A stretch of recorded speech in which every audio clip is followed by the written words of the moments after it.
Hello and welcome to the MJ Take podcast presented by Sports Fan Entertainment. I am your host with the absolute most, MJ. Thank you for joining me for yet another edition of the MJ Take podcast. We are once again live on youtube.com/James Carter TV. That is the good old name of the channel, but just go ahead and go to youtube.com and look up Sports Fan Entertainment, and the channel will pop up. Over 15,000 subscribers, some of whom are joining us here tonight on the live stream. And tonight we'll have, it should be only a 1 hour show. We're going to preview the AFC South. As I promised, we're going to discuss MCU Marvel Cinematic movies this week. Now, I said last week we're going to rank all 22 of them in order. I realized, you know what will be easier to do? Let's put them in tiers, and then let's just do that, because it gets like really wonky, like who's 19 versus 20, who's 10 versus 11, like who really cares?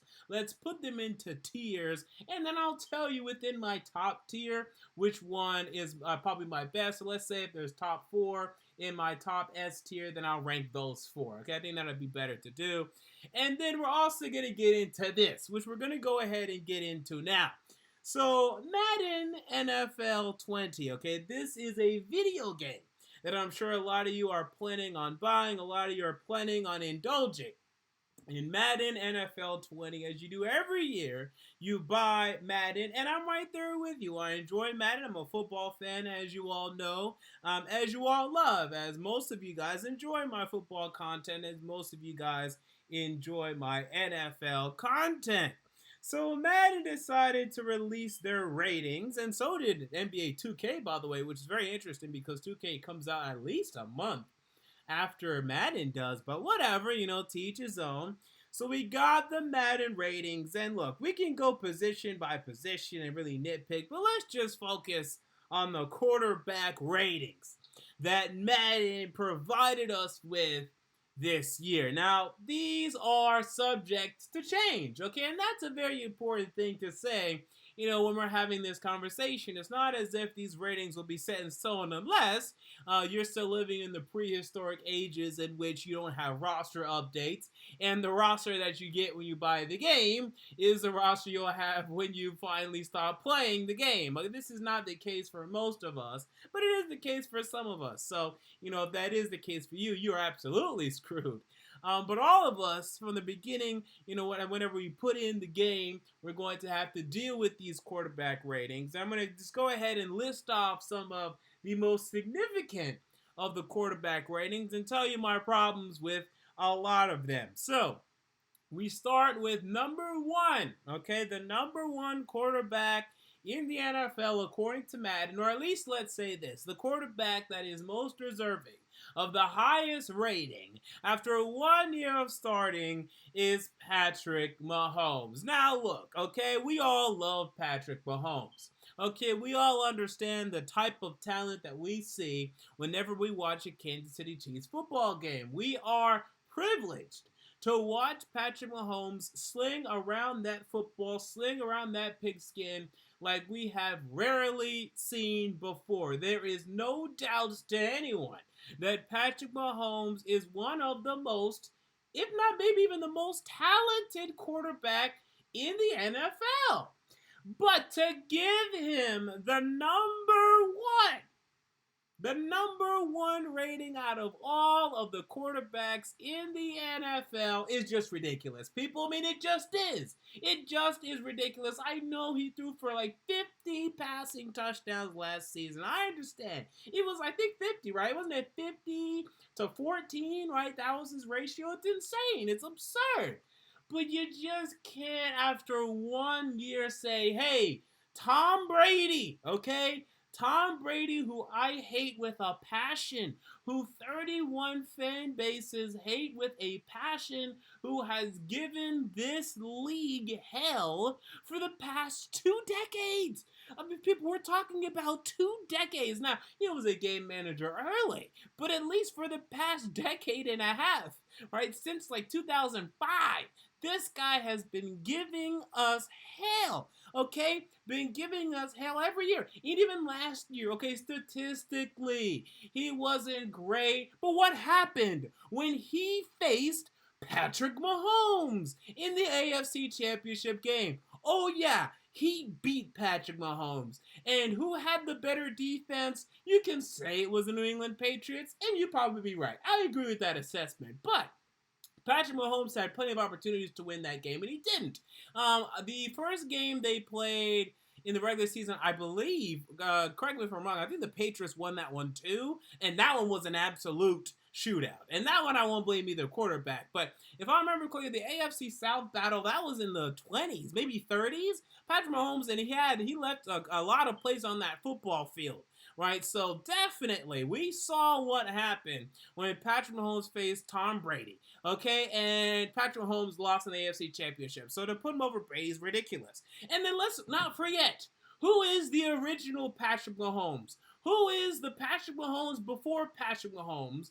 The guy that has, bewildered us with his talent, who has been able to go on that football field, do incredible things, amazing things, incredible highlight plays, except for the fact that this guy actually has a Super Bowl ring.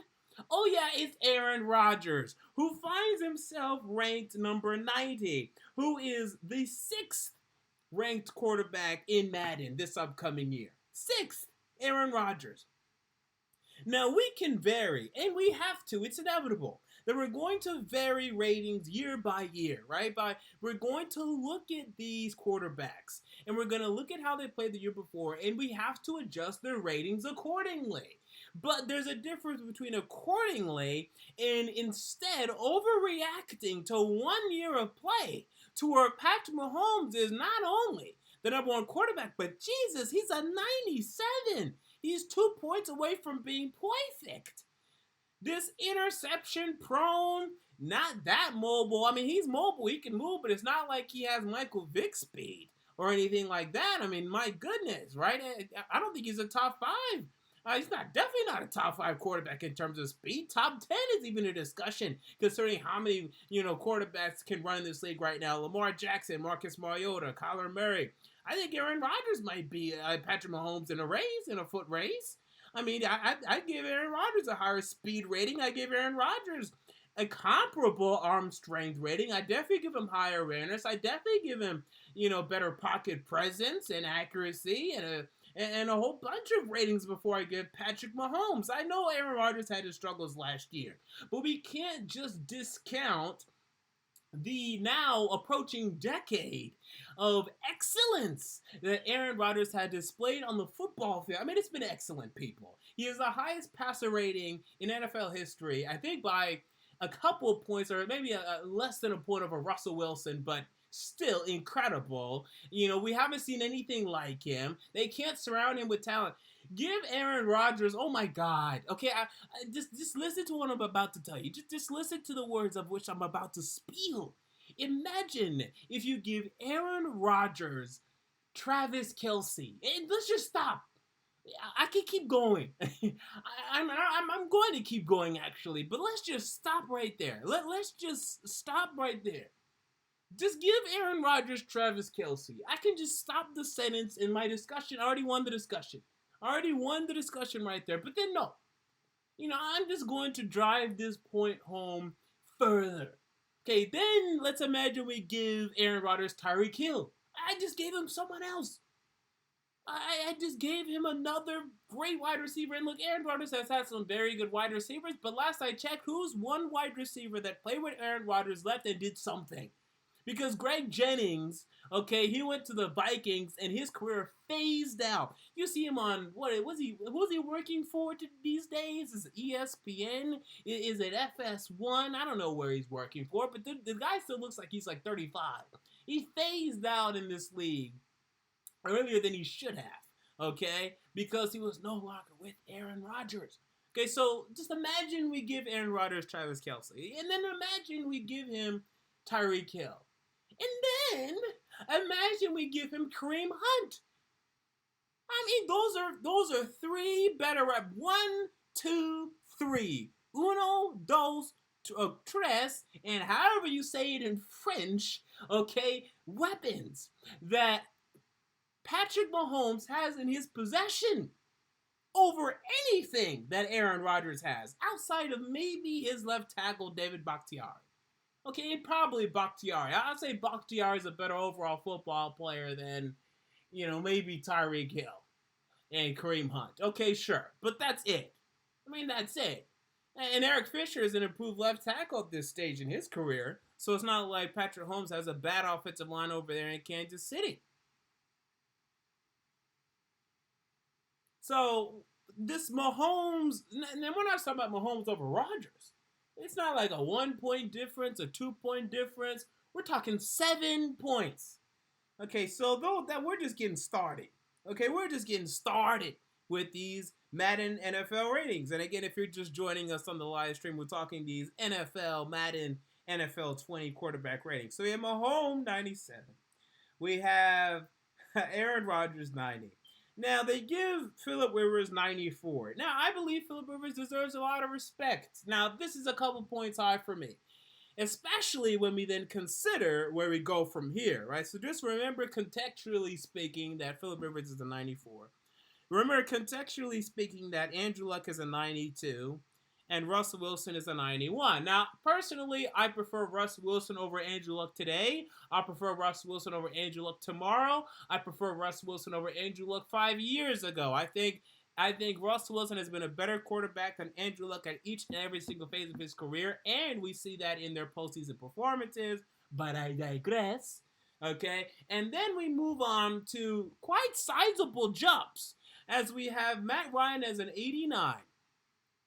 And I believe someone in the chat, they said that Matt Ryan was too low. I don't know. I think this is a pretty fair assessment of Matt Ryan, who, again, last year he had I'd say a decent year, but it's not like he's an MVP for him. I think this is a fine rating for Matt Ryan.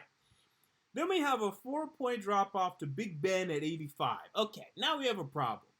Andrew Luck is not significantly, and not only significantly, he's not 7 points better than Big Ben Roethlisberger. In fact, I can barely tell you the difference between the two. I mean, I can really barely tell you the difference between the two, outside of the fact that Andrew Luck is more athletic.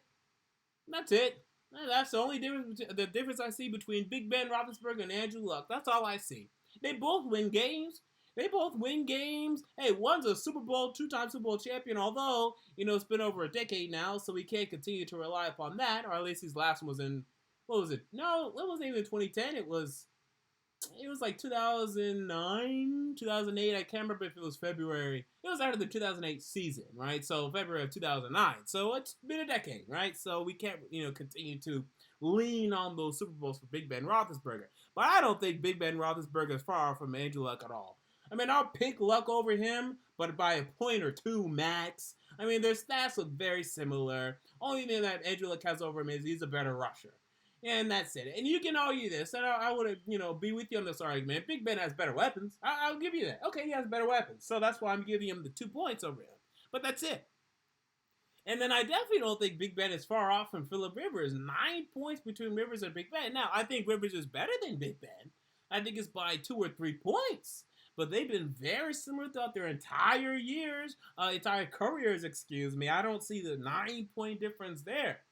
Then we move on to Cam Newton, 84. I'm fine with this. Jared Goff, 83. Baker Mayfield, 83. Now, we got to stop. We got to hold the phone. Now, if you just told me, without any context, that Baker Mayfield is an 83, I'd say that's fine. But then we have context. Then we add in the context. Then we look at the players that are surrounding this man. And we have to have problems with this. So we look at Baker Mayfield, 83, fine. But then we have Carson Wentz, 82. Okay, stop the presses.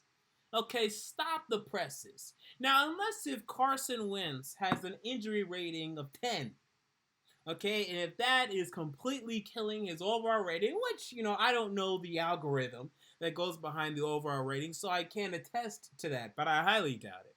But if that's the case, then fine. Otherwise, this is insane. Carson Wentz, people, when healthy, he's one of the best quarterbacks in the NFL. Easily a top 10 quarterback in this league. Baker Mayfield, a lot of promise. A lot of production, 27 passing touchdowns in 14 games. That's a lot. 14 interceptions. That's a lot.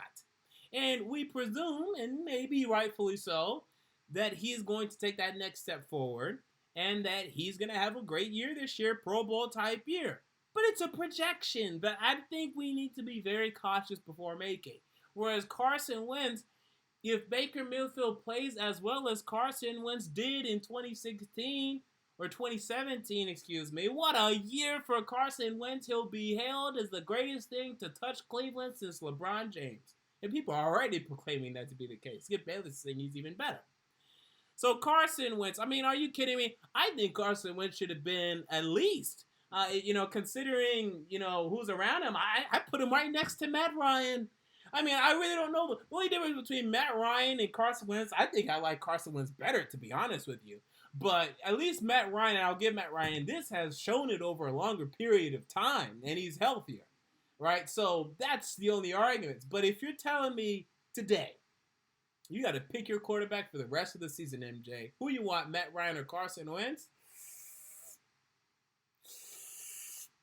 I think I'm picking Carson Wentz. I'm worried about the health. I'm worried about it. But I think I'd go with Carson Wentz on that. But I'll leave that. I think that's debatable. I'm not going to, really harp on that. I think that's a debatable thing for sure. So I would think Carson Wentz like 87, 88. Okay, but then we move on. We have Dak Prescott, 81. Kirk Cousins, 81. Oh, yeah, we have Deshaun Watson, 82. And you know what? You may expect me to bash this, but I won't. But speaking of, look, we have Jared Goff, 83. I miss Jared Goff. And this Jared Goff thing is interesting. If you are going to tell me, and a lot of you will, that Jared Goff is a product of Sean McVay, okay? That Jared Goff is able to do the things that he does on a weekly basis because of Sean McVay. And without Sean McVay, we saw what he was in his rookie campaign. If we ever saw that again, he would struggle even more. And, that'd be a big problem from him. And you know what? I buy into that argument somewhat. But Jared Goff versus Matt Ryan, first of all, I compared Jared Goff to Matt Ryan coming out of college. A lot of people did. The comparisons are there to be made. I don't think Jared Goff is far off from Matt Ryan at all. Okay, especially coming off of the MVP caliber season he just had, Sean McVay or not. So we have Kirk Cousins, 81. He was disappointing last year, fine. Derek Carr, 80. He actually had decent statistics, but he couldn't win a game. Okay, so let's not forget about that. Andy Dalton, 80. Mariota, 79. Now, a lot of people expect me to be upset with this Mariota, 79. Honestly, I'm fine with it. I don't expect Madden to watch Tennessee Titans football games. To be honest, I don't expect anyone except for Tennessee Titans fans and whoever the Titans happen to be playing that week to watch Tennessee Titans football games. I don't expect anyone to do that. I don't care what people think. I used to really care what people thought, early in my, fandom for the Tennessee Titans. I used to really care. I wanted people to respect us and admire us and bow down to us. I don't care anymore. I just want to win games. I want to win a Super Bowl, and y'all can respect that Super Bowl or not. We'll be Super Bowl champions, and that's all I care about.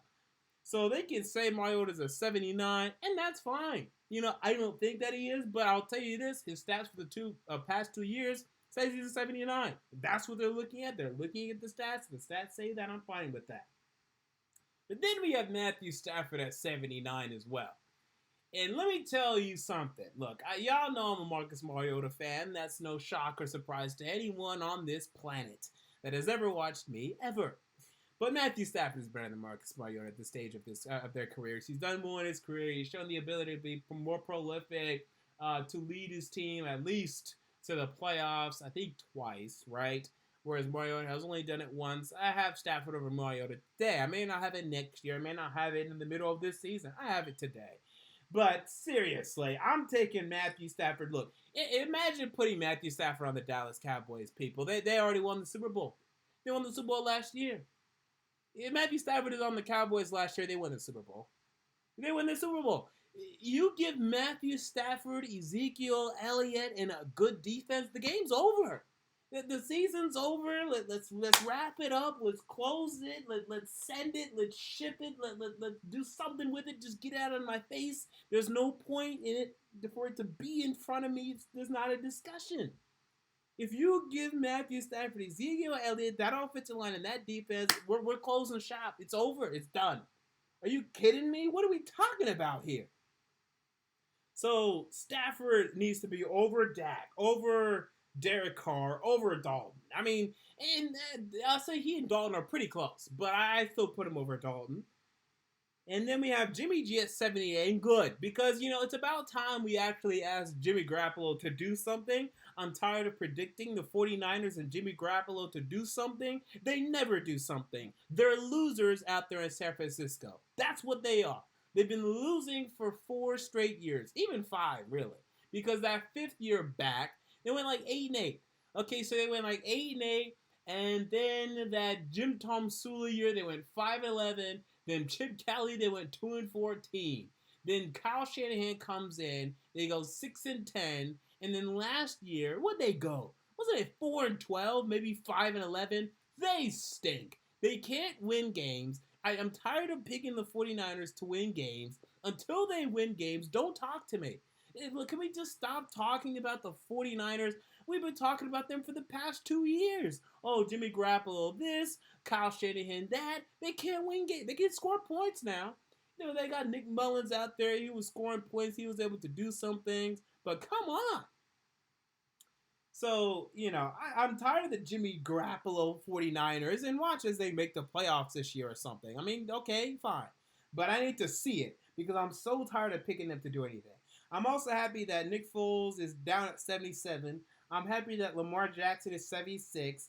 Jameis Winston is 76. Now, that's interesting. I think Winston deserves a couple more points. I honestly think it should be right there next to Mariota. Honestly, maybe a point lower. Probably a 78. And I still can't wait for this Jameis Winston year. One of the more interesting things, no one really knows what ESPN's QBR is. No one really knows what it means. Skip Bayless swears by it. No one really knows what it is and what it means and what really goes into it. I mean, I know they have some explanation out there, whatever. But Jameis Winston actually had, I want to say, like the 8th best ESPN QBR last year. And he had 19 touchdowns to, I want to say, either 12 or maybe 13 interceptions, which isn't terrible. The problem is the interceptions are still too high, don't get me wrong, but the touchdowns are pretty good. I think if the Bucs really improve that defense, and they should this upcoming year with, what's his name, old boy from the New York Jets, I can't remember his name, Todd Bowles, who will be defensive coordinator once again next to Bruce Arians as the head coach, but I'm still in out with the Buccaneers this year. I told y'all that in my video of the teams that might shock the world and make the playoffs. I'm sticking by that. Look out for the Tampa Bay Buccaneers and my boy, Jameis Winston, I continue to defend, and probably to the grave. But then finally, we end this segment and we end these ratings with very last, dead last, incredibly last, Mitchell Trubisky. Oh, man, Bears fan. Where's the sound effect? Wah, wah, wah. Okay, I can't do sound effects live, but I may edit in post. My goodness gracious. I mean, wow. 75 for Mitchell Trubisky under Lamar Jackson, who you all know. I hate Lamar Jackson. He can't throw. He's going to phase out of this league. It's going to be pathetic to watch, and I'm going to love watching it. He's under Jameis Winston, Nick Foles, Jimmy Garoppolo. I think he's even under Josh Allen. I don't see Josh Allen on the list that I see here, but I imagine he's under Josh Allen as well. I mean, people, this is bad. I mean, this is really, really bad. He doesn't deserve this type of rating. Now, he's definitely inconsistent, but I think last year he had, 24 touchdowns, 12 interceptions. Interceptions too high. But, he led the Bears to 12 wins. He was very clutch in that playoff game, although they only scored 16 points, but he was very clutch when he had to be. Oh, Josh Allen was actually over him, excuse me. Josh Allen was 74. Sam Darnold was 75. But look at this, Sam Bradford. Oh, my goodness, Sam Bradford. Sam Bradford came in at 79. Joe Flacco, 79. Josh Rosen. Why is Josh Rosen over Mitchell Trubisky? This is incredible. Or am I looking at last year? Oh, actually, I think I just saw last year. My bad. Josh Allen, yeah, but he's 74. Josh Rosen's 70. Okay, thank God. Jesus, I can't believe that. Josh Rosen was 78. So Josh Rosen's 70, Sam Darnold 74.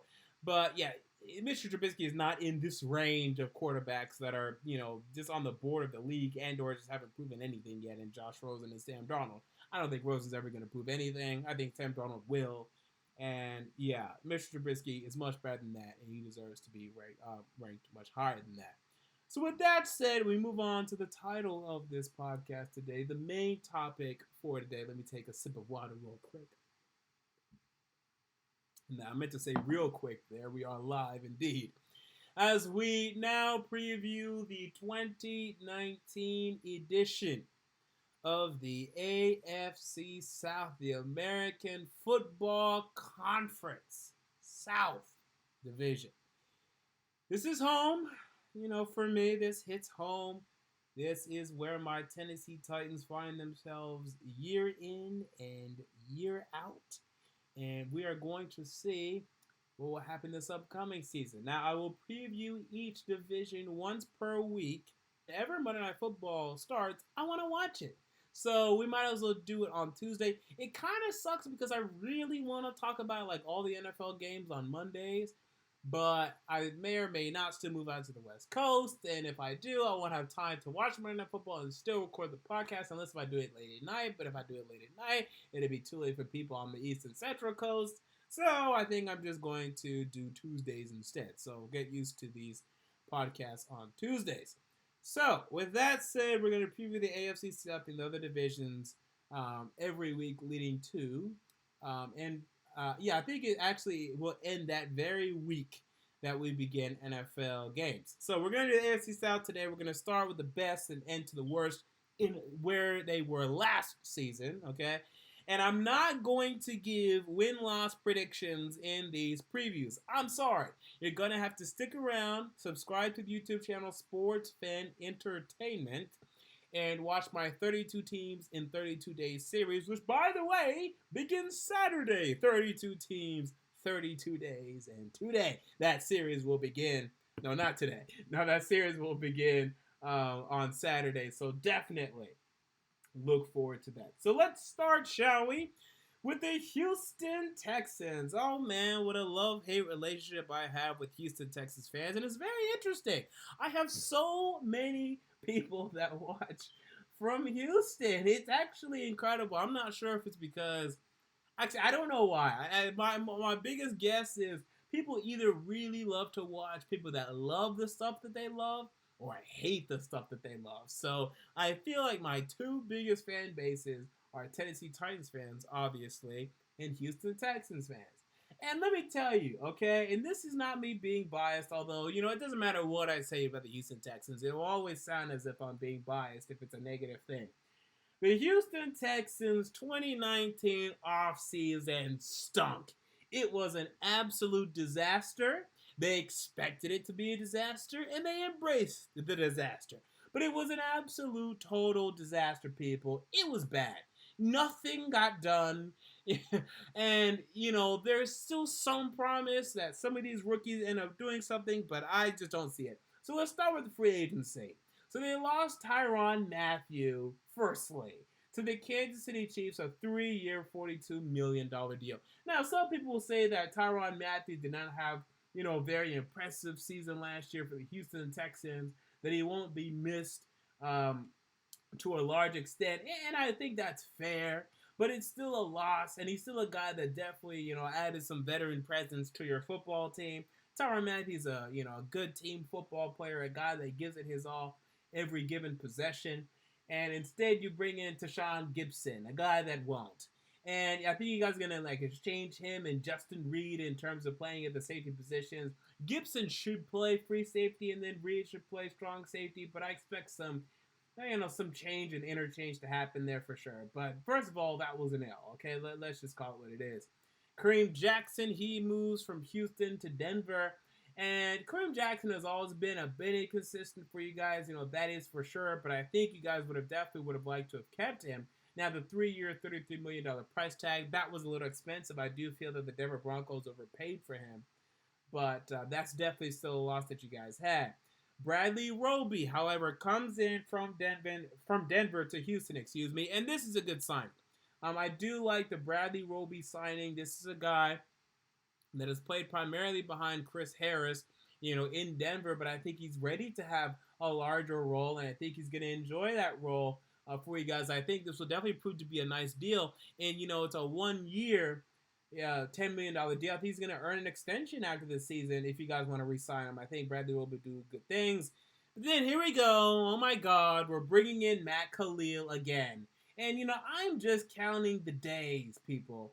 I'm just counting the days, the days, the days for when Matt Khalil's tragic NFL career comes to an end. And look, I apologize to his family, to his friends, and to him. Because, that is, no one wants to lose their job. I understand that. But people got to stop buying into Matt Khalil. Okay, the Carolina Panthers, they signed him last season because, they've had Ryan Khalil on the roster for a while. Let's get his brother in here. Maybe they're cousins or something, whatever. And let's get him in here, and, he can do something for us. And, the Vikings, they waited for years for this guy to return to his rookie year form. He could never do so. This guy can't play. And you gave him a 1 year, $7.5 million deal. Now, he may not even play because you guys ended up drafting a left tackle anyway, or hopefully a left tackle. And he may never end up playing, but if he plays, you're in trouble. I mean, this guy stinks. I mean, Matt Khalil, I can't wait for this guy's NFL career to end. Kendall Lamb, he left to Cleveland. A.J. McCarron, he finds himself in Houston. Kevin Johnson left to Buffalo. Demaryius Thomas, I think you guys traded him to New England. Correct me if I'm wrong, but yeah, I believe that's the case. And Christian Covington left to Dallas, and those are the most significant moves. So, I mean, you guys lost Tyrann Mathieu. You lost Kareem Jackson. You were able to bring in Bradley Roby and Deshaun Gibson. Don't talk to me about Matt Khalil. He stinks. Okay, don't talk to me about him. He stinks. Then we move on to your draft. Okay, we have Titus Howard, Lonnie Johnson, Max Sharping, and Kahale Warring in the first 3 rounds. Now, look, I was not that extensive with my 2019 NFL draft scouting this past draft. I wasn't. I didn't have time to be. I was just finishing my college career. Is it called a career? Whatever. I was finishing my collegiate career. I guess we'll call it that. My collegiate time, in hell at Vanderbilt. It was good and bad, but, definitely left a scar or two. But despite that, the fact that I only recognize one name out of your entire 2019 NFL draft is not a good thing. Okay, now I like the fact that you guys got 2 tackles early. You got one with the 23rd pick. You got one with the 55th pick. Titus Howard and Max Sharping. Titus Howard will hopefully start at left tackle. He's coming from Alabama State. And this was a guy that was a borderline first-round pick. But, dude, I had not heard of Lonnie Johnson. I had not heard of Max Sharping. I had not heard of Kahale Warring. I have not heard of these people. And that is not a good thing. For me to have just not heard of these people. And when I look around, right, so I didn't just want to, lean on my ignorance. I looked around. I looked at other people, giving the Texans draft grades and draft analysis for the Houston Texans, and no one really liked it. Everyone's saying, these guys weren't great prospects. There were guys that came from, smaller schools in Alabama State and Northern Illinois, but even then didn't really impress with those smaller schools, or at least those smaller, football programs. And that's just not really impressive. Or guys like Charles Omenihu or Xavier Crawford or Colin Gillespie, these are, late round picks. You can't really expect them to do much. So maybe these guys, okay, maybe Titus Howard and Max Sharping, hopefully they come in, they start on the offensive line, they replace, what we've had there, which has been really bad in terms of being able to protect Deshaun Watson, and you guys are fine in terms of that position. I just have a hard time seeing that. I mean, it just seems like at the very least we can agree on this. They're rookies. They're going to take time to progress, time to get, comfortable and ready to perform at the NFL level. Overall, I just am not impressed at all with this Texans offseason. And this is a team that definitely needed to make some moves. They still have, real high-end talent on this team. You look at DeAndre Hopkins. You look at J.J. Watt. You look at Jadeveon Clowney. You have to love those three names. But right now, Jadeveon Clowney, I mean, he should be back for the regular season. I'd be shocked if he wasn't. But, there's contract disputes with him. And, there is some question marks surrounding him right now. So you have to love those three. And look, we all know my relationship with Deshaun Watson, who I call the fraud Watson. I got to give him this. Even with the poorest offensive line he's had in Houston, he's been able to win games. He's been able to put up points. He's been able to, fit some tight balls in some tight windows. And at some point, and it's going to be the season, if he has another good season, at that point, I have to just admit, okay, this guy's here to stay. But, again, it just feels like the lack of protection surrounding him. He has weapons. He has Will Fuller, assuming he can stay healthy. DeAndre Hopkins, and now they have this tight end again. I don't know who he is, but maybe this guy's going to do something. Kahale Warring, I don't know who he is, but maybe he's going to do something. But I just look at this offense, and Lamar Miller, I mean, we're getting tired of this guy. However, Deontay Foreman, I think, is actually going to step up and hopefully end up being the starting running back and really being the main running back for this team. But defensively, Bradley Roby, can he really do better in this newfound role in Houston? I think he actually will. Can Zach Cunningham continue to progress? I expect that. But will you guys reach that 11-5 record that you had last season, considering the fact that the schedule is more difficult? Right? Last year, the AFC South teams, they faced the NFC East, they faced the AFC East. Those were the two best divisions you could have asked for. Maybe the AFC North, you could argue, would be a little easier, maybe. But that's just because you don't have to face the Patriots. That's literally the only reason. Outside of that, yeah, I think the AFC East was easier than the AFC North last season. So the Texans got to face the two weakest divisions in the NFL last season, the AFC East and the NFC East. Now they find themselves this upcoming season having much more difficult matchups facing the NFC South. And I believe it's the AFC West. Yes, it is the AFC West. So those are much more difficult. We'll see what their final record is. And again, I'm not going to give final record predictions in this video. You got to stick around for my season previews. This video podcast, however, wherever you may be watching and listening. But I highly doubt that the Texans will reach this 11-5 record once again. We move on to the Indianapolis Colts. Oh man, the thorn in my side. The Indianapolis Colts continue to build a damn good team, people. And it's mainly because that boy, Andrew Luck, is back. And actually, I think that's really the main reason why. And I make no doubt about it. They drafted well last year. They drafted very well. I think they ended up with, 2 All-Pro players, and Darius Leonard and Quentin Nelson. I'm not sure if they both made All-Pro, but they were definitely Pro Bowl level players. So that was incredible, and they found themselves doing more of the same in this offseason. Let's begin with their free agent moves. First of all, signing Justin Houston to a 2-year, $24 million deal. Re-signing Pierre Desir to a 3-year, $22.5 million deal. Devin Funchess was signed on for a 1-year, $10 million deal. And why'd you guys do this again? This is Dante Moncrief all over again, except Devin Funchess will actually stay healthy now. Whether or not he actually catches something is a different story.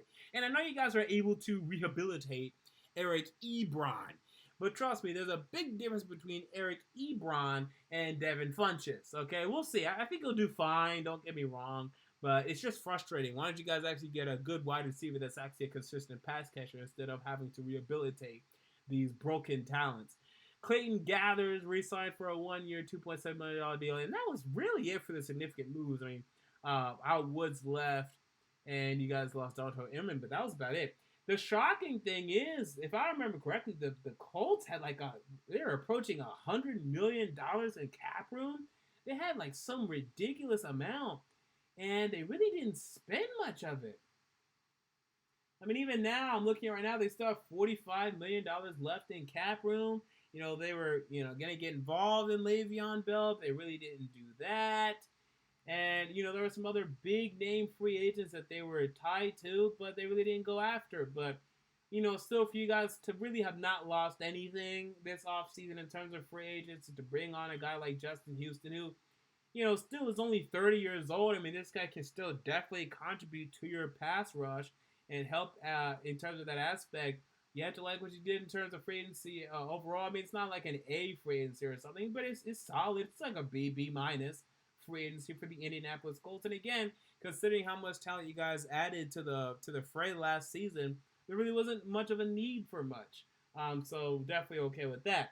Then we move on to the Colts draft picks, and in terms of what they did in terms of that and how that sets them up for this upcoming season. I'm pulling that up right now. Where are you, Pro Football Reference, when I need you most? Hold on one second.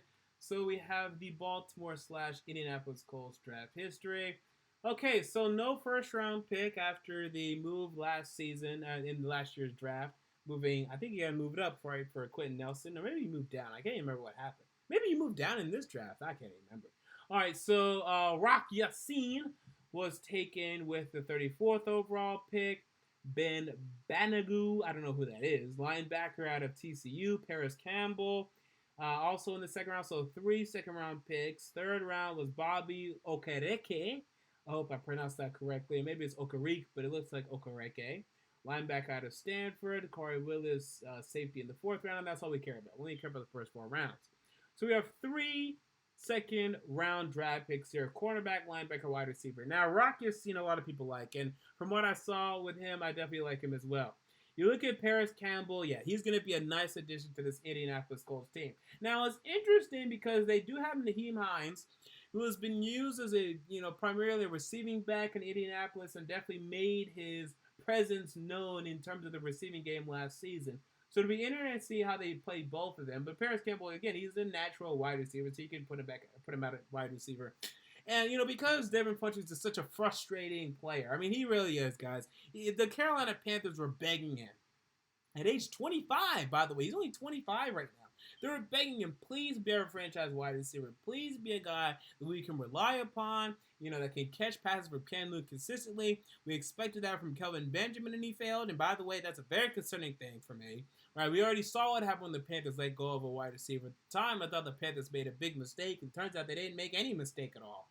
So we can see the same story here with Devin Funchess, because Devin Funchess is not the player that Kevin Benjamin was for the Panthers. So we have problems there.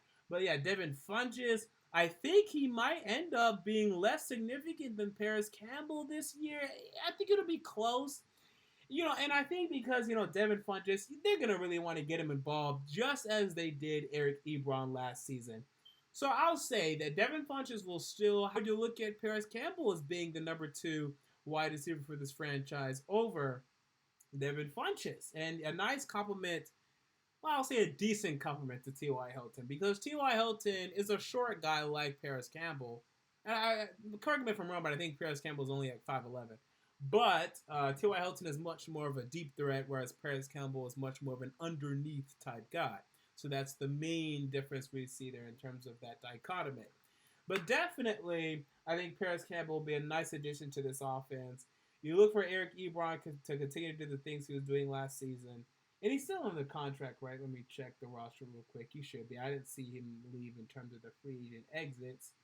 We're at tight ends. Yes, Eric Ebron is still on the roster. Jack Doyle, Mo Alley Cox. The offense is still there. Andrew Luck is still giving people hell. And then you look at the defense. Pierre Desir, Quincy Wilson. Maybe he can take a step forward. It looks like he kind of stagnated last season, but hopefully he can take a step forward at the cornerback position. But Darius Slander, this guy's a beast. I mean, this guy is an absolute beast at the linebacker position. I expect more of the same from him. And Malik Hooker, he's coming into his own. It sucks for me because, I'm a Tennessee Titan fan. And this is why I say, this is why I'm not biased, people. I got the Colts winning this division. I'll tell you that. It's unfortunate. I don't want to have that conversation. I don't want to admit that, not today or any day of the week. But definitely, I got the Colts winning this division. You look at their defense and the young pieces that they have, and Andrew Luck still at the fold at the quarterback position. The type of production and impact that he gives this team consistently, it's something that is so formidable, something that is so scary, and you got to have them winning the division to me this upcoming season. Now, will they win the Super Bowl? I don't think so, but I think they could get there. I really think the AFC at the top. I think it's weak. I think the AFC is weak at the top this year. I do really like the Chargers roster wise. The Patriots, I also respect, but that's it right now. We're really trying to find some true Super Bowl contenders in the AFC, and that's really all you got. The Kansas City Chiefs, they're going to have their problems this upcoming season. Steelers, we already know. The Browns will be quite formidable, but they're not going to be ready yet. So you look at the AFC, I mean, it's wide open in terms of getting to the Super Bowl, but I think whoever got there out of the NFC would be much more battle-tested, will have proven their worth much more. So if the close score against like the Eagles or the Cowboys, the Rams or the Saints, I think that they would lose in the Super Bowl. But I can see them getting there, but it will require Andrew Luck to finally defeat the Patriots, and he's been absolutely incapable of doing that, especially in the playoffs. He hasn't even been close. So we'd have to see about that. So then we move on to my team, the Tennessee Titans. Now, I'm going to release the Tennessee Titans season preview on Saturday. So there's not really much I want to get into here. I talk about the Titans so much on this channel, and I do so for, good reason. People want to watch it. It's not like I'm just being biased. I mean, literally, whenever I make Titans videos, I get the most views, I get the most subscribers. That's why I do it so much. If you guys want me to talk about other teams, you should watch and subscribe more. But anyway, I expect good things from the Titans this season. It's definitely all on the line. But, man, I just look at this roster, man. It's a good roster. And I said the same thing last year, granted. I did say the same thing last year, but it's even better than it was last year. And we are still talking about a team that has gone 9-7 for 3 straight seasons. They have a model of consistency in terms of that. Now, game to game, they're still inconsistent. But no more inconsistent than every other team in the NFL. I mean, every team in the NFL has their inconsistencies. But maybe the Titans a little more so when you consider the fact that they're able to blow out a team like the New England Patriots 34-10 and then lose to the Buffalo Bills. What was it, like 10-9 or whatever the score was in that ridiculous game. So there's still things to be concerned about when it comes to the Titans. But look, they're consistent in terms of year to year. They can go 9-7. You add in A.J. Brown. You add in Adam Humphries. You add in Roger Saffold. They didn't lose squat in free agency. They didn't lose nothing. Nothing was lost. Brian Orakpo retired. He was out of there anyway. Derek Morgan retired. He was out of there anyway. No one cares about those. So I'm sorry, hey. Nice retirement to both of them. Thank you for your contributions, dogs. I appreciate it. Homies, big boss players. See you later. Okay, you won't be missed very much in Tennessee. That's just, not anymore. That's just the truth of the matter. You add in the continued progression of guys like Jayon Brown and Adoree Jackson and Rashaan Evans. Maturation of Derrick Henry and Corey Davis offensively. These guys are finally being able to look prepared to finally take that Pro Bowl type leap this upcoming season. I know Marcus Mariota is a question mark at quarterback for anyone that's not a Tennessee Titans fan, and even for a lot of Tennessee Titans fans. I believe in him. I've always believed in him. My belief in him is not going to end today. It might end this season, but it's not going to end today. I think with this roster, as long as you can stay healthy, I think the Titans are a playoff team. I think they're a 10-plus win team. I had them 10-6 last year. They went 9-7. Boo-hoo. I'm sorry. Year before that, I had them 11-5. They went 9-7. I was 2 games off, but they made the division around as I predicted. I predicted they'd make the division around, and the division around they made. And then, year before that, I was low on them. I had them, I want to say, 7-9, maybe 6-10, actually. That was after they went 3-13. Yeah, I had them 6-10, and they went 9-7. So actually, when you add all that up, I've predicted the Titans to be 27-21 over the past 3 seasons, and they've been 27-21 over the past 3 seasons. That's the addition of all those. And I still have faith in them moving forward. I have faith in them in this season, and we're going to see what's going to happen, but I'm sticking with that. And then finally, we have the Jacksonville Jaguars. Now, the Jaguars will definitely be an interesting story for this upcoming season. Now, let's pull up their free agency, and let's also pull up their draft. Now, I still have my serious problems with the Jacksonville Jaguars this upcoming season. Okay, and before anyone says I'm a Jacksonville Jaguars hater, well, I had the Jaguars going 10-6 last season, and they thanked me by going 5-11. Okay, so I don't want to hear that I'm a big Jacksonville Jaguars hater, as I predicted them to win 5 more games than they won last season. Can they get over their chemistry issues that they had last season? Right, they're a team that obviously when things are going well, they will continue to go well, but when things fall, they're going to give up and they're going to quit. And that was on large display against the Tennessee Titans in that Thursday night football game late in the season. They ain't giving up. They ain't giving up. And unlike a team like the Tennessee Titans, they don't give up. Like the Tennessee Titans, they don't give up. They were, I want to say, 3-4 this season. Like they could have given up then. Things were looking dreary. Mariota was getting hurt. They had problems. They don't give up. They're going to scratch and scrape their way to any win they can get. Even when Marcus Mariota broke his leg and they were 8-7, and they didn't have to win that Week 17 game 2 years ago. They still won it. That's a team that wins no matter what. They're that well coached. They have that identity to them, whereas the Jacksonville Jaguars do not. They don't know what it's like to be a consistent winner in this league, and that's their main problem. But you look at their off season. Okay, so the big headline is definitely signing Nick Foles. Okay, so Nicholas Foles, he's added to the fray. 4 years, $88 million. Now, okay, it's not a Jacksonville Jaguar thing, people. I just don't have faith in Nick Foles, unless if you're playing in the playoffs. Okay, so if you get to the playoffs, we'll have a Nick Foles conversation. But wait a minute. Wasn't Blake Bortles a pretty good postseason quarterback too? Now, we only got to the playoffs once with Blake Bortles. Okay, so we didn't get to see enough data, to really see what kind of playoff quarterback that Blake Bortles was. But he was pretty good. I mean, the guy went toe for toe with the Pittsburgh Steelers, the Killer B3s, whatever they want to call themselves, in Pittsburgh. Wasn't it in Pittsburgh? Yeah, in Pittsburgh. And they got it done. They left with that victory, and he was able to get them to the AFC Championship and give them a 20-10 lead. And for a team that relies on their defense so much, that should have been enough to beat the New England Patriots. Now, we definitely should have scored in that fourth quarter and been able to extend that lead in order to ensure victory. But he was pretty good. But last year wasn't good enough to win games.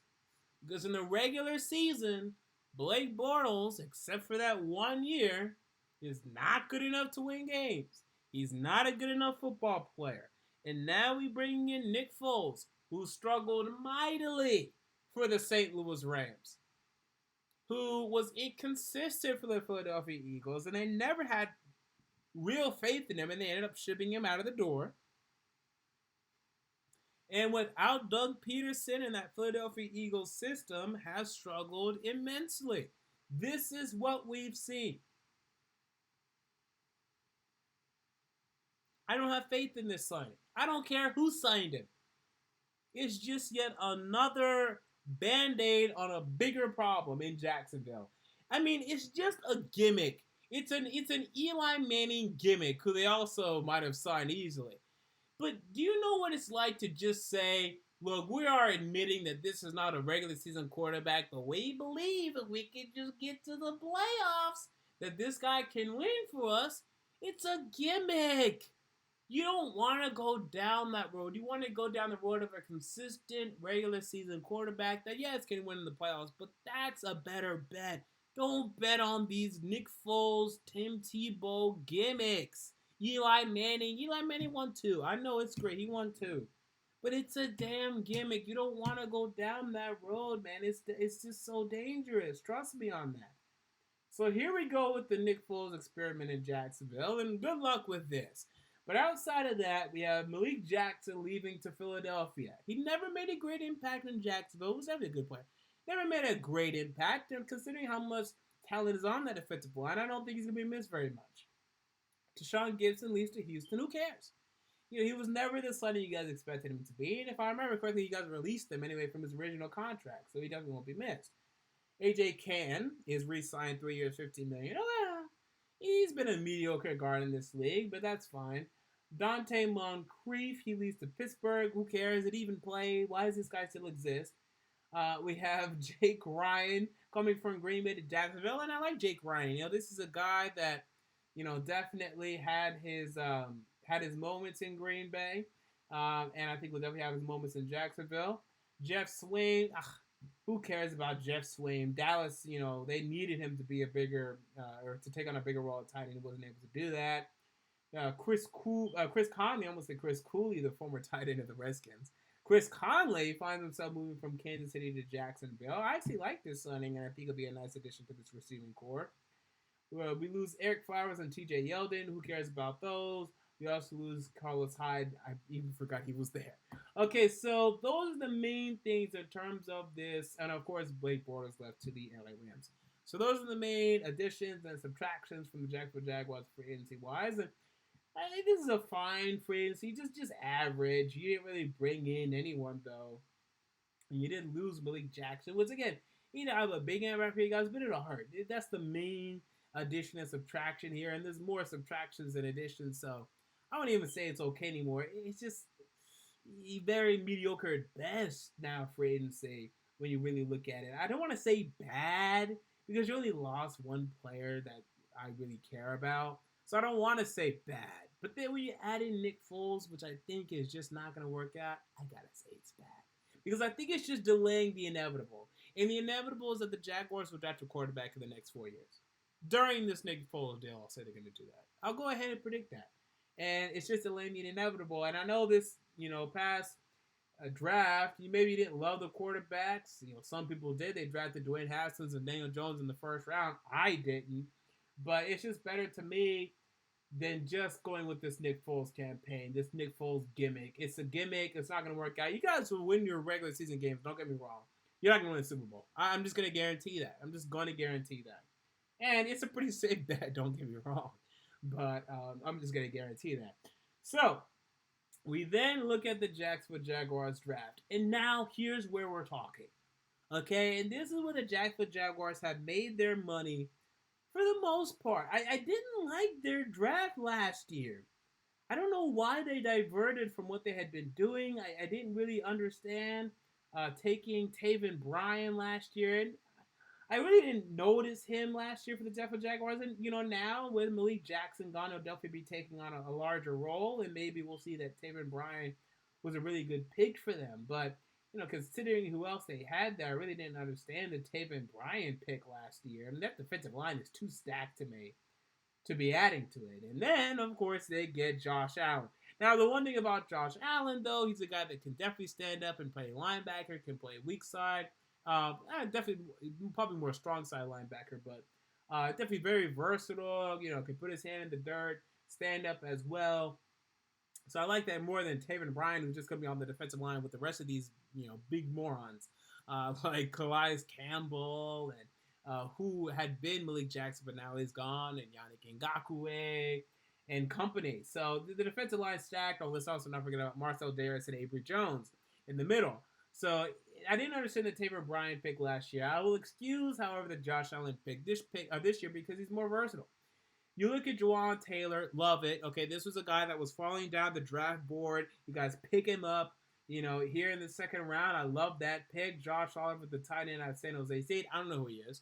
And then Quincy Williams, the safety out of Murray State. I don't know who he is.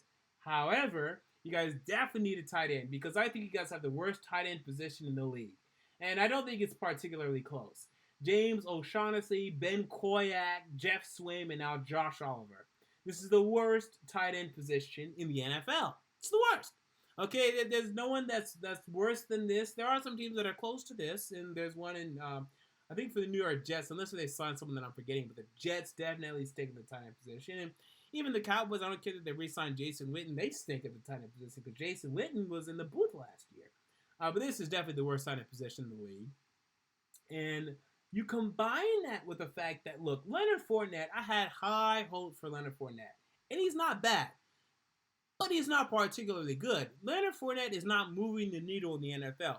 Leonard Fournette is not doing enough things in this league that really gets me excited, that really gets me, ready to watch Leonard Fournette and really feel like he's making a big impact on the football field in terms of wins. I mean, you look at, yes, you drafted Leonard Fournette, and then that was the season you guys went 10-6, made the playoffs, went to the AFC Championship. But last year he had his struggles, and he had definitely some injuries as well. Don't get me wrong, but he just hasn't had that impact. I thought this guy was gonna have like an Ezekiel Elliott type impact, that he was gonna be on that Ezekiel Elliott, Todd Gurley echelon of running backs. He's 2 levels down from that at best, maybe even 3 levels down. But I'll say 2 levels down from those guys. And I do definitely want to look at the offensive line and blame a lot of this on the offensive line. But to me, that excuse will only last for so long, and it's the same offensive line. The offensive line didn't change. And if you really wanted the offensive line to change, then why did you re-sign A.J. Cann? Because you guys could have easily said, okay, no more A.J. Cann, who's been nothing more than a mediocre guard at best in the NFL. Move on, get another guard in this draft. You guys could have taken a guard instead of a safety, for instance. And then you have, this new Jawan Taylor tackle. You have a new right guard. And then, your right tackle is still a mess, but we're getting somewhere. Or maybe, hell, you moved in Greg Robinson to right tackle. And then, Cam Robinson to right tackle. And then maybe he finds a safer home there than what he's been finding at left tackle. But you guys didn't do that. So now we're having another situation where Andrew Norwell, Brandon Linder, they're our best offensive linemen. We hope we're going to get better things out of Jawan Taylor, but we're going to have to wait and see on that. Cam Robinson is going to have to take a step forward because it's been disappointing up to this point.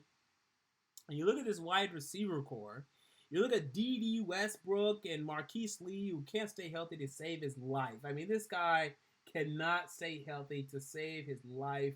Keelan Cole, just average at best. I don't even say his average is mediocre. Again, I like Chris Conley's addition, but no one's moving the needle. DJ Chark didn't do anything fascinating to me. I think this offense in Jacksonville is just gonna stink. I just think it's gonna be the worst offense in the league next year, to be quite honest with you. And I don't know how close it's gonna be.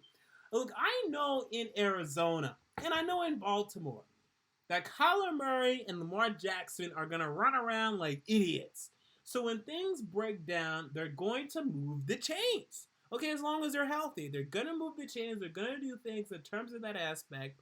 And that's going to win games. Running quarterbacks can win games as long as they're healthy. The problem is they don't stay healthy long enough to continue that. It's not a very sustainable model. But it is a model. And it is a winning model, right? We saw that with Robert Griffin early. We saw that with Lamar Jackson last season. We've seen that with other quarterbacks in the past, Tim Tebow, etc. But this offense, these wide receivers, this tight end core, this offensive line, this quarterback, this running back. Look, I like Leonard Fournette, but he doesn't produce anything. Nothing exciting is he actually producing on the football field. And again, you can say it's on the offensive line unless if Jawan Taylor really comes in as an absolute stud at left tackle, if he ends up playing left tackle, and Cam Robinson really becomes one of the best right tackles in the league. This is still going to be a average at best offensive line. There's not one position on this offense that is good. There's just not one. There's not one position that I look at that and say is good. Leonard Fournette, I say is decent. But decent with a mediocre best offensive line means one of the worst running games in the league. And that's the honest truth there. Trust me on that. Believe me on that. I think this Jaguars offense is gonna stink. You combine that, however, with this defense. It is a godly defense. We still have Jalen Ramsey, although he's now having concerns, with his contract and this and that. But I think he's going to play. I think he's going to play well. A.J. Boye, we still know how great he is. Calais Campbell, he's getting older, but he's still a beast. Yannick Ngakoue continues to produce ridiculous numbers. Miles Jack, you like him. Again, we combine. Josh Allen's going to be playing some linebacker. Jake Ryan. I love this Jacksonville Jaguars defense. How can you not? There's so much to love here. But man, that offense in Jacksonville is gonna stink. There's just not one position I look at and I say that's good on that Jacksonville Jaguars offense, man. And I just don't see how you guys are going to win games consistently next season. And again, when the going gets tough, I feel like you guys are going to quit again. Now, the good thing is you'll have a more seasoned veteran in Nick Foles at the helm. at the quarterback position as opposed to Blake Bortles, who can't lead, a horse to drink water out of a river. Okay, can't lead anything. I mean, he somehow led the Jaguars to the AFC Championship. I don't know how. That's a absolute mystery to me. I'll let you know as soon as I figure that out, because I sort of figure that out every day. How the hell that happened?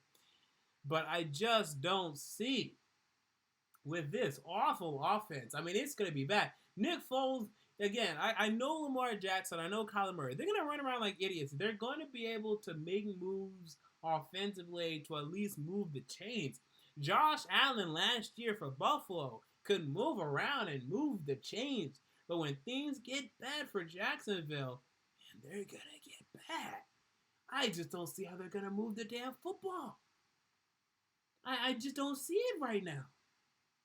And that's just a big concern for me when it comes to the Jacksonville Jaguars. So again, I'm going to give my final win-loss predictions for all of these teams in the season previews in the 32 teams, 32-day series, which begins this upcoming Saturday. So make sure to go to the Sports Fan Entertainment YouTube channel and subscribe if you have not already. That series, once again, will begin this Saturday, July 20th. So with that said, we're already over an hour. Wow. So I definitely took longer than I thought when it came to previewing this division. I'm going to account for that when I'm doing other divisions. So I guess next week we'll do the MCU movie tier list. But right now, real quick to end the show, I'll do a review of Crawl, then I'll look at the viewer questions, then we'll get out of here. So I saw this new movie, Crawl, horror movie, essentially about this collegiate swimmer girl who has to go find her father during a hurricane in Florida. And turns out the father's been knocked out, and there are gators under the house, and she has to try to save herself. And look, I liked this movie. Right now it's sitting at like an 88% of Rotten Tomatoes. I don't think that's quite indicative of how good it is. I think it is definitely an enjoyable movie. Very suspenseful almost throughout the entire movie, definitely after the first 15 minutes. I thought the CGI was pretty decent for the film. Sometimes, some of the outside scenes with the hurricane itself, that was a little unrealistic, but I think they're only working with under a $20 million budget, so you kind of expect that. Only a 2-person cast primarily, for the most part here. And they try to get you to buy into the characters and the character development. I didn't really vibe with it entirely. I mean, there were some nice moments for sure, and I definitely learned more about the characters. I did care about them, and we're rooting for them, throughout the movie, but not quite to the extent that I thought they wanted you to. And I thought they could have definitely spent some more time there, considering it was only an 87-minute runtime. But, definitely an enjoyable film, and this Kaya Scodelario, who was the main actress, she did a very good job. Wow. This is a girl that I'm hearing, I'm going to call her a girl, she's 27 years old, but she plays a collegiate girl. And, she comes from the Maze Runner series, and I never watched the Maze Runner series. I have no interest in that series, but definitely want to look into more of her work, and I think she's someone that Marvel or DC needs to look at for some of these roles, because she really carried this movie. I mean, she did a tremendous job selling a lot of these scenes. And I think she could definitely find a role. Like, let's say she could play like a bad girl in the future. Or what kind of MCU? I know MCU, they're going to be recasting X-Men soon. So maybe a Rogue or maybe a Jean Grey or something. I think that'd be very interesting. So Crawl, should you go see it in theaters? Personally, I really don't think so. I don't think it's worth a $10 ticket. And even like up to 12 or 13 in a lot of cases. I'd wait for it to come on streaming, but once it does, I definitely would recommend that you get a glimpse of it. Much more thriller than horror, but still a lot of horror elements as well.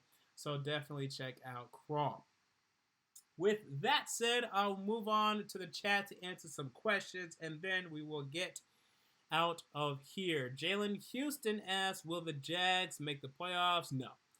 And I feel very strongly about this. Look, I'm going to give my, my final record predictions and even my best case and worst case scenario predictions. I just highly doubt it. I think that offense is just not going to be able to do anything. I really don't see it. Maybe I'm wrong on this, but even like 2 years ago when they made the playoffs and everything, that offense was decent. I just don't see it. I really don't see it this upcoming season. Jesse Lunde asked, Jimmy was injured. Did you expect Nick Mullins to lead the team? Well, here's the thing. This is the argument, though. Nick Mullins still put up points, people. That's the problem. Look, if the problem was that we looked at the 49ers, and every time Jimmy Garoppolo was out there, that he was putting up points, and the 49ers are winning games. And whenever he's out there, they're not putting up points, and the 49ers do not win games, and their defense is actually decent. I listened to the fact, or this hypothesis, that Jimmy Garoppolo is somewhat good, right? That I should say that he's good, that I should believe that he's good, that that is something and an opinion that I should have. They put up points consistently. They consistently scored over 30 points. Putting up points was no problem for the Jacksonville Jaguars, or for the San Francisco 49ers this past season. They can't stop a nosebleed. And they improved upon their defense, and we'll see if that's enough this upcoming year. I'm just tired of picking the 49ers to do something. I'm tired of having to believe that they're going to do something. I'm tired of waiting on them to do something, and the fact that they never do. That's just something that I'm just tired of right now, and I no longer have any interest in. I think the stream might be lagging. Let me try to fix it real quick. For those that are watching the live stream, I'll try to fix it to the best of my ability. But it's cool because we're ending here soon anyway. Okay, that should be better. What else do we have here? Leonte Williams asked, what do you think about my Browns this year? We're going to get into that very soon. But, like everyone else, I understand there are things to like about the Cleveland Browns. And you're going to see everyone predicting the Browns anywhere from 8-8 to like 11-5. And I think that's a fair range. I'll go ahead and say that. I'll give you specific predictions later.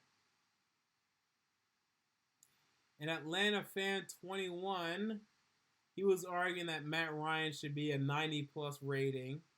And to argue that, he was saying that, you can't blame Matt Ryan for the team's record. The offensive line was terrible. The defense was terrible due to injuries, and he still posted numbers. The run game was definitely not where it should be. There were definite games that where Matt Ryan did not show up in the fourth quarter, and there were a lot of games that he definitely left on the football field last season, though. For sure. So I have to disagree with that one. Let's see.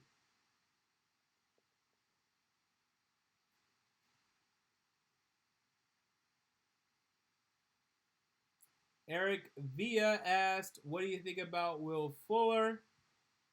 I like Will Fuller whenever he plays. I mean, how can you not? I mean, this guy consistently produces whenever he plays. He's definitely a big-time wide receiver for Deshaun Watson. The problem is he doesn't play enough. The problem is he doesn't find himself on the football field enough. He gets injured every year. He needs to put on weight. And I remember reading last offseason that he didn't put on weight and he still got injured again. But yeah, the guy's a big-time player, can take the top off the defense. And I didn't think he's going to be that good for the Texans. And I guess he hasn't been since he hasn't played enough. But he's definitely a big-time player whenever he actually plays. DMV Fan 123 asked, do you have AMC A-List? MJ, yes, I do. That's why I see so many movies, and that's why every week I'm going to review a movie, because as long as something decent came out, I'm going to the movies. Like, that's one of the few things I do with my time. I'm a big movie fan, cinephile type guy, and AMC A-List is such a great deal. I hopped on that, and I enjoy it frequently. Extreme Nation says, MJ, what college do you go to, and what are you majoring in? Ha! Oh, I laugh because I'm done. Thank God. I graduated from Vanderbilt University. I majored in computer science.